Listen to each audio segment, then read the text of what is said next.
don't appreciate you. They don't acknowledge your effort. They expect everything and give nothing back. And you feel it. That slow burn. The frustration of being invisible to someone you've made yourself available to. And deep down, you know it. Here's what you need to hear. You caused this. And that's the part no one wants to admit. Not because you're not enough. Because you taught them you would stay regardless. Listen carefully. This is where most people lie to themselves. This isn't about blame. It's about awareness. Because the moment you understand how this pattern started is the moment you gain the power to end it. Here's how it begins. Small moments. They cancel plans. You say it's fine. They forget what you told them. You repeat it with a smile.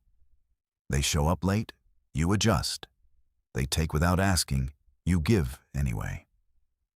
And every single time you do that, you send a message. My boundaries are negotiable. My time is flexible. My presence is guaranteed. And once someone learns that message, they stop trying. They stop valuing what they no longer have to earn. This is what people don't understand. Being taken for granted isn't something that happens to you. It's something you allow. It's something you slowly train people to do, through tolerance, through availability, through the fear of losing them if you ask for more. But here's the truth. The person who takes you for granted isn't the villain. They're just responding to the standards you set. And if your standard is, I'll accept anything, then anything is what you'll get. The Stoics understood this deeply. Epictetus said, "We are disturbed not by things, but by the views we take of them." You're not being taken for granted because they're ungrateful. You're being taken for granted because you've made yourself so available that your presence has no weight. Presence without boundaries becomes background noise. And background noise doesn't get noticed, it gets ignored. Here's the shift. Stop asking why they don't value you. Start asking what you've been tolerating. Because every time you accept less than you deserve, you lower the bar. And lowered bars don't get raised through hoping. They get raised through enforcement. Quiet, consistent, non-negotiable. That's where this changes. Let me show you the exact pattern. Stage 1. You give freely, generously, your time, your energy, your attention. You do this because you care, and there's nothing wrong with that. Stage 2. They accept it, naturally. At first, they appreciate it. But over time, appreciation turns to expectation, because what's always available stops feeling special. It starts feeling normal. Stage 3.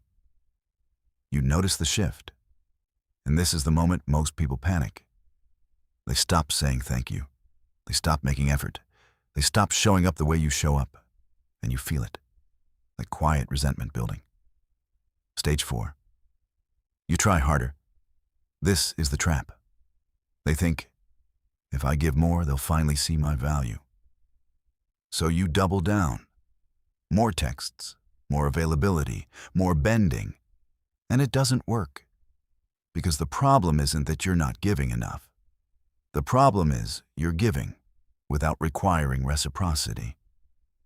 Here's the brutal truth. People don't value what they didn't have to work for. And you removed every obstacle. This isn't cruelty. It's psychology. When something is always accessible, it loses perceived value. Not because it's actually worthless. Because scarcity creates appreciation. And you erased all scarcity from your presence. Marcus Aurelius wrote, "The impediment to action advances action. What stands in the way becomes the way." The thing standing in your way isn't their lack of appreciation. It's your inability to stop giving what isn't being valued. That's the obstacle. And once you face it, the path becomes clear. Here's what changes everything. You stop being available by default. You start being available by choice, not out of spite, out of self-respect. You stop showing up where your effort isn't matched. You stop explaining yourself to people who aren't listening. You stop giving your best energy to those who treat it casually. And something shifts, not in them, in the dynamic. Because the moment your presence becomes conditional, it becomes valuable again. People will tell you this is manipulation. It's not. Manipulation is performing to get a reaction. This is alignment. Aligning your energy with how it's received. When someone takes you for granted, you're not punishing them by pulling back. You're protecting yourself by stopping the pattern you created. That's not cold. That's clarity. Here's what happens when you stop. One of two things. They notice. Suddenly they reach out. Suddenly they make effort. Suddenly they miss you. Not because they realized your value, because they noticed your absence. And absence creates contrast. Or they don't notice. And that tells you everything you needed to know. Either way, you stop losing energy to someone who wasn't investing it back. I learned this the hard way. I had someone in my life who I showed up for constantly. Every message answered, every plan adjusted to fit theirs, every inconvenience absorbed without complaint. And slowly, I became furniture in their life. Useful, replaceable, predictable.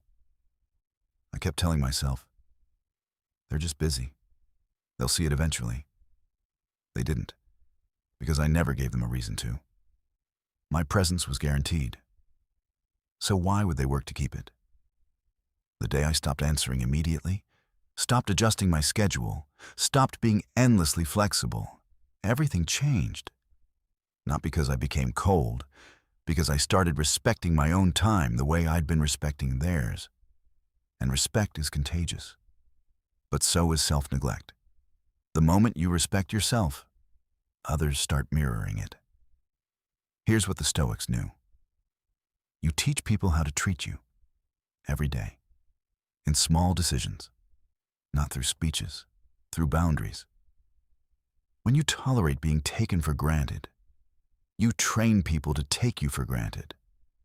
When you enforce your value through action, you train people to respect it. It's not about what you say. It's about what you allow. Epictetus said, if you want to improve, be content to be thought foolish and stupid. Translation: stop explaining your boundaries to people who benefit from you not having them. You don't need their approval to protect your peace. You don't need their understanding to enforce your standards. You just need consistency. Quiet, firm, unapologetic. Here's the final truth. When they take you for granted, you caused it.